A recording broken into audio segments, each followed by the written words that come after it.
काय बाई, नवऱ्याला एकदा ही कैरी चटणी खाऊ घातली तर नवरा रोजच हीच चटणी कर म्हणायला. होती जितकी जबरदस्त आणि करायला सोपी.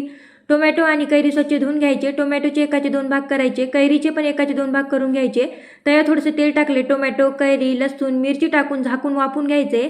ह्या साईडनं वाफलं की चमच्याच्या साहाय्याने पलटी करून घ्यायचं आणि झाकून ह्या पण साईडनं वाफून घ्यायचे.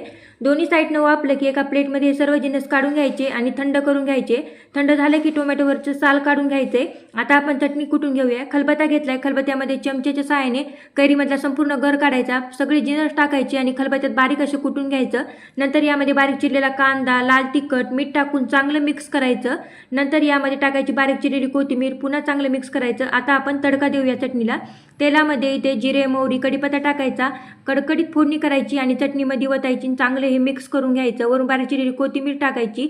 चटणी तयार आहे. चटणीसोबत खाण्यासाठी ज्वारीची भाकर पण तयार आहे. मस्त ज्वारीची भाकर घ्यायची, त्यावर चटणी टाकायची आणि मस्त दाबून खायची. व्हिडिओ आवडल्यास एक लाईक आणि चॅनलला सबस्क्राईब करायला विसरू नका.